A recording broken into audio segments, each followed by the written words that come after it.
months after the killing, yes, I use that word advisedly, the killing of Anish Abadia and Ashwini Koshta by a speeding Porsche in Pune, being driven by a person who was a teenager at that time, 14 months after that crime, the same Juvenile Justice Board which released the teenager who was driving that car under the influence of alcohol immediately on bail on condition of a 300-word essay which shocked the nation, a story that I had broken at that time and brought in front of the entire country, becoming a national campaign of anger against the powers that be that are able to influence such cases. That same Juvenile Justice Board has now rejected a plea to try the driver of that Pune Porsche as an adult, because everything he did that day was as an adult. He was driving a car, he was only 17 years old that time, now he's 18 or 19.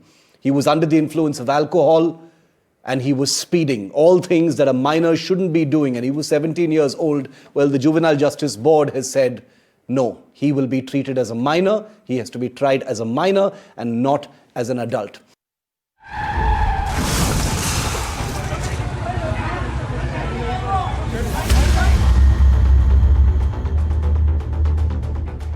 A drunk 17-year-old in a fancy car speeding, son of a prominent Pune businessman, high on power and privilege. Two young IT professionals on a bike, a crash.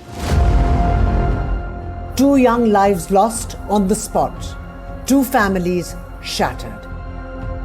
But the 17-year-old will not face the consequences. He will be tried as a minor. The Juvenile Board has rejected Pune Police's petition to try the accused as an adult. It's a story of the wheels of justice moving only for the rich and powerful. Public outrage had erupted nationwide last year after the Juvenile Justice Board initially granted the teen bail under controversial conditions, including writing a 300-word essay on road safety, working with traffic police for 15 days, and undergoing psychiatric counseling. Then there was the sordid tale of the family using its influence to get their son off the hook. Blood samples were changed, parents were booked. As public pressure mounted, the Pune police moved an application seeking to try the minor as an adult, citing the seriousness of the offence. During the hearings, the special public prosecutor argued that the teen had been booked under IPC Section 304 pertaining to culpable homicide not amounting to murder and 467 pertaining to forgery for allegedly tampering with blood samples. Both are punishable with over 10 years in prison and are classified as heinous offences under the Juvenile Justice Act.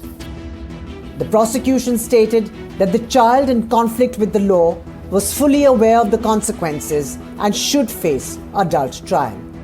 In contrast, the defence maintained that juvenile law aims for reformation, not retribution. Trying a minor as an adult would defeat the purpose of the law. Now, as a juvenile facing trial, the accused, if found guilty, will face a maximum punishment of up to 3 years in a juvenile rehabilitation centre. For the victims' families, it comes as a rude shock. कैसे बीते sir, कैसे बीते वो तो मैं अब आपको बता नहीं सकता। यदि यहाँ पे कोई सीसीटीवी कैमरा वगैरह मेरे घर में होता तो मैं आपको पूरी रिकॉर्डिंग 14 महीने की रिकॉर्डिंग दिखा देता कि मैं एक एक पल कैसे मर मर के जी रहा हूँ। आप समझ सकते हैं जिसके घर का बच्चा गया और बच्चे भर से मतलब नहीं, हमारे सब कुछ जिम्मेवारी पूरी उसी पे थी। हमें कुछ एक चीज परचेज करना होता था तो उस बच्चे के पे आश्रित थे कि हम उससे समझते थे, उससे सलाह लेते थे, उसके दादा दादी लोग सब उससे सलाह लेते थे। हर कोई, हमारे पूरा परिवार का फैमिली जो है उसका मेन वो था। In Pune Porsche case, the decision which has been taken by Juvenile Justice Board has started debate around the law which has been made for juvenile in the country, and now it will be very interesting to see how law will take their own course. With cameraman Praveen Rohit, Parasdama for NDTV 24/7. We're joined now by the fathers of the two victims, Anish and Ashwini. Suresh Koshta is the father of Ashwini Koshta, and Om Prakash Avadia is the father of Anish, both young tech professionals in Pune who were mowed down by a VIP brat belonging to a powerful builder family who shamelessly switched his blood in order to try and save him. He got bail very quickly just by virtue of being a minor, and that's what we are talking about today. Sadly, that brat, that coward who was responsible for the deaths of Anish and Ashwini will be tried as a juvenile, which means nothing will really happen to him. Suresh ji, Om Prakash ji, नमस्ते, हमसे जुड़ने के लिए धन्यवाद। ये एक बहुत मुश्किल दिन है आपके लिए, मैं समझ सकता हूँ। मैं भी आपके साथ हूँ। आपको पता है कि मैं 1 साल से ये स्टोरी लगातार कवर कर रहा हूँ चैनल्स में। सुरेश जी, आपसे मैं शुरू करूँगा। आपको पता है कि जो न्यूज़ है आज वो ये है कि जुवेनाइल जस्टिस बोर्ड ने खारिज कर दिया है वो याचिका कि वो जो गाड़ी चला रहा था उसको एक अडल्ट के रूप से उसको ट्राई किया जाए, लेकिन वो नहीं होगा। अब आपके मन में अभी क्या है सुरेश जी? अब मेरे मन में सबसे पहले यही प्रश्न उठ रहा है कि मतलब जैसे शुरुआत में ही जुवेनाइल जस्टिस बोर्ड की कार्यप्रणाली पर उंगलियां मैंने अकेले नहीं, पूरी देश ने, पूरी दुनिया में उठाई थी कि जो बालक ड्रिंक कर रहा है, फास्ट गाड़ी चला रहा है, उसको माइनर कैसे माना जा सकता है। और 21 जो इतने 1 साल से भी ज़्यादा हो चुका है, अभी तक तो जुवेनाइल जस्टिस बोर्ड के जो मेंबर थे उनकी जगह पर तो कोई आया नहीं था। जो जुवेनाइल जस्टिस बोर्ड के जो 2 मेंबर को सरकार ने बर्खास्त किया था, उनकी जगह पर कोई नियुक्ति तो हुई नहीं थी। तो फिर 1 महीने के अंदर नियुक्ति भी हो गई, उसका असिस्टमेंट भी हो गया और उसकी कार्यप्रणाली का एनालिसिस भी हो गया कि उसको एडल्ट ट्रीट करना चाहिए या नहीं करना चाहिए। ये सब कुछ हो गया और 1 महीने के अंदर सारा डिसीजन हो गया। तो इनकी कार्यप्रणाली पर शंका तो फिर से उठेगी। तो मेरे हिसाब से तो एडल्ट ट्रीट करना ही नहीं चाहिए था और उसके कार्यप्रणाली को देख के ही जुवेनाइल जस्टिस बोर्ड को कोई डिसीजन देना था। ओम प्रकाश जी, आप क्या कहना चाहेंगे आज जुवेनाइल जस्टिस बोर्ड के ये जो निर्णय से? आप क्या कहेंगे? आपके द्वारा ही हमें पता चला है, अभी न्यूज जो आई है आपके द्वारा ही पता चला। इसमें तो हमें शुरू से ही ऐसी लग रहा है, जिस तरह से ढिलमुल रवैया रहा है जे बोर्ड का, उससे ही समझ आ रहा था कि इनके तरफ से तो यही मिलेगा। इनके तरफ से उम्मीद नहीं थी सर हमें। बाकी केंद्र गवर्नमेंट में इसमें नियम कानून में बदलाव करना चाहिए ताकि ये लोग जो किए हैं उसमें ये सब ना होता। बालिग का केस चलाने के लिए इनको निर्णय देना चाहिए था, लेकिन हो गया। अब कुछ कह नहीं सकते, इसके लिए अब क्या बोल सकते हैं सर। क्या आपको लगता है जैसे ओम प्रकाश जी, क्या आपको लगता है कि अभी भी पैसों का खेल चल रहा है पुणे में? क्या आपको लगता है कि अभी भी जिन लोगों के पास शक्ति है इस केस को इन्फ्लुएंस करने के लिए, उनको पैसे खिलाया जा रहा है? क्या आपको लगता है ये सच है? देखिए, हम सामने रह के हम देख तो नहीं रहे पैसे खिलाए जा रहे हैं नहीं, लेकिन दबाव पूरा बराबर है। सब तरह समझ में आ रहा है कि हम लोग तो उससे पुणे से काफी दूरी पे हैं। हम लोग को पता चल रहा है कि कहीं ना कहीं लोग खेल खेल रहे होंगे, क्योंकि अभी न्यूज पे भी आया था कि कहीं ये दूसरे जगह ब्लड सैंपलिंग के बदलने के लिए दूसरे हॉस्पिटल में भी काफी दबाव दिया, काफी पैसे खिलाने के चक्कर में थे, लेकिन डॉक्टरों की वजह से नहीं कर पाए।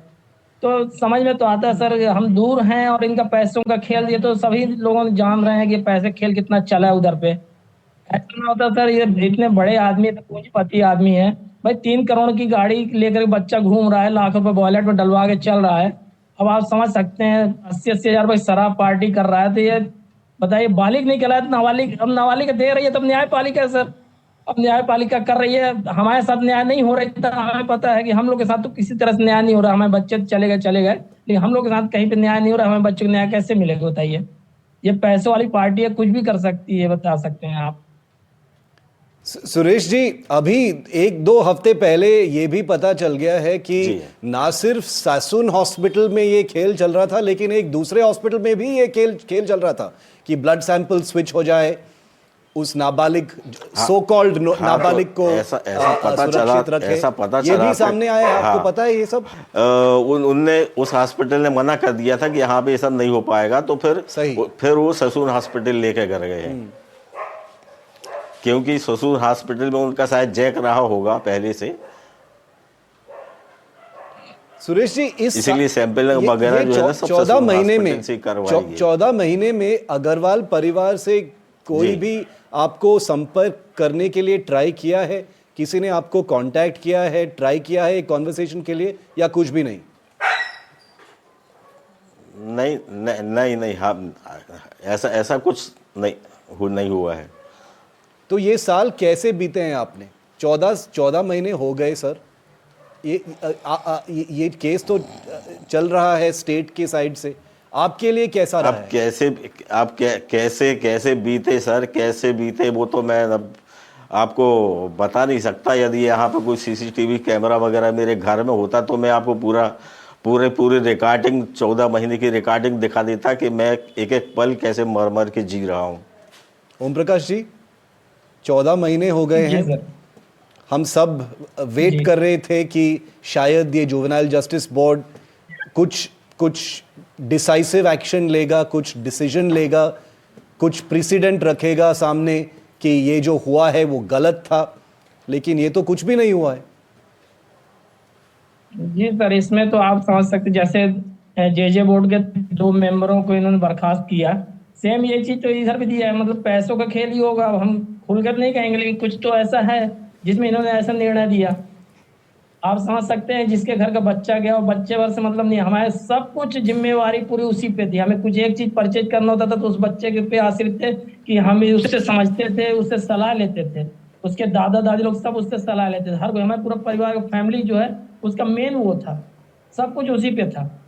अरे उसके छोटे छोटे बच्चे, जितने हम लोग के छोटे छोटे बच्चे हैं, जितने भी और भी बच्चे हैं, सब उसी के सहारे चलते थे। चलो दादा इधर गया, हम उसी के साथ चलेंगे, वैसे ही करेंगे। उसको एक मतलब कहा जाए कि यूनिक मानते थे उसको। सुरेश जी, अगला कदम क्या होगा?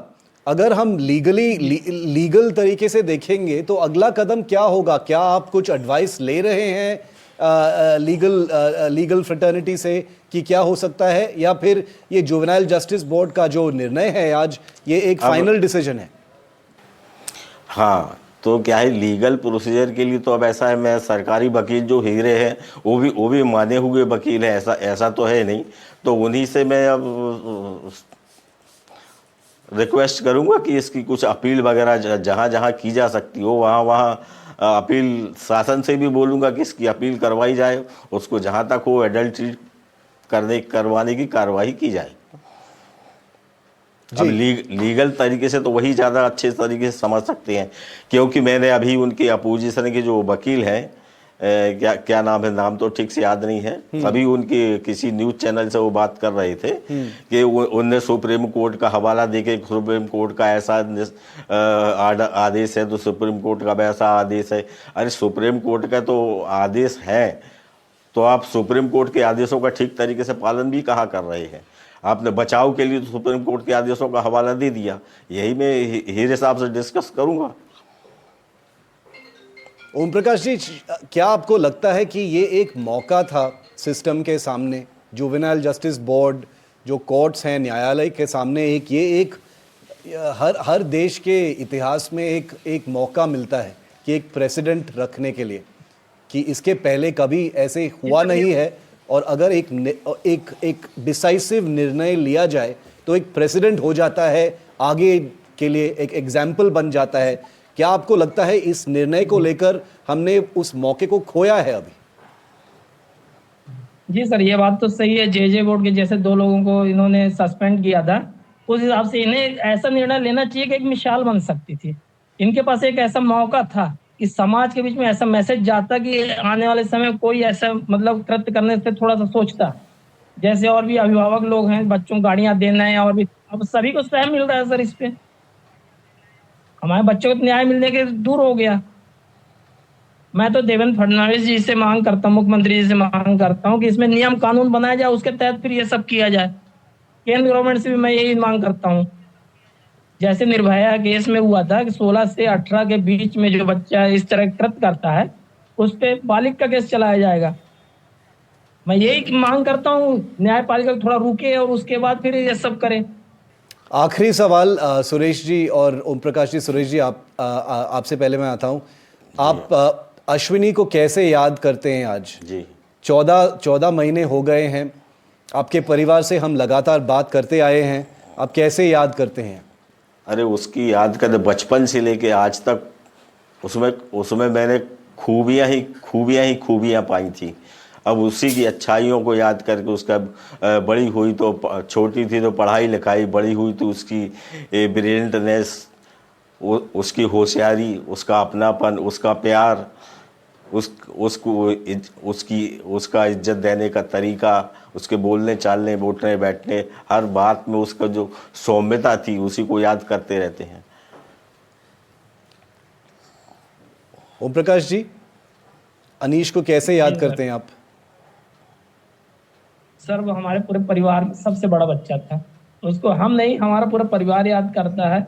परिवार के क्या, हमारे जो समाज में और भी उसके मौसा मौसी जितने भी लोग हैं, सभी को उससे बहुत ही याद करते हैं। वो एक होनहार लड़का था। मतलब उससे मिलने के बाद सामने वाला अपने आप में बिल्कुल भूल जाता था कि यह कैसा है, उसके साथ मतलब जैसा हो गया उस तरह से करना। मतलब काफी ब्रिलियंट था, बहुत ही अच्छा था सर। सुरेश जी और ओम प्रकाश जी, मैं एनडीटीवी की तरफ से मैं आप दोनों को और आपके दोनों परिवारों को मैं ये वादा कर सकता हूं कि हम अनीश और अश्विनी को कभी नहीं भूलेंगे। इस केस को कभी नहीं भूलेंगे। हम कवर करते रहेंगे जब तक जस्टिस नहीं मिले, तो हम कवर करते रहेंगे एनडीटीवी पर। बहुत धन्यवाद हमसे जुड़ने के लिए। जी एक मिनट। हेलो जी सुरेश जी, बोलिए। मैं आपकी एनडीटीवी के माध्यम से महाराष्ट्र सरकार, माननीय फडणवीस जी, माननीय शिंदे जी जो तत्कालीन मुख्यमंत्री थे उस समय, इनसे अनुरोध करता हूं कि इस केस को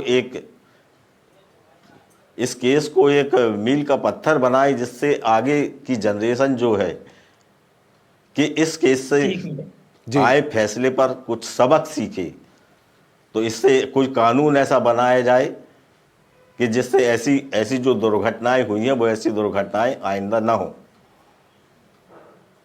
ये विनती है उनसे। सर यही मैसेज हम भी चाहते हैं, कम से कम एक मिसाल बने समाज के बीच में, एक मैसेज अच्छा जाए। ये हम चाहेंगे कि कम से कम न्यायपालिका के ऊपर विश्वास रहे पब्लिक का, सभी का। जी जी सर। सुरेश जी, ओम प्रकाश जी, हमसे बात करने के लिए बहुत धन्यवाद। Thank you.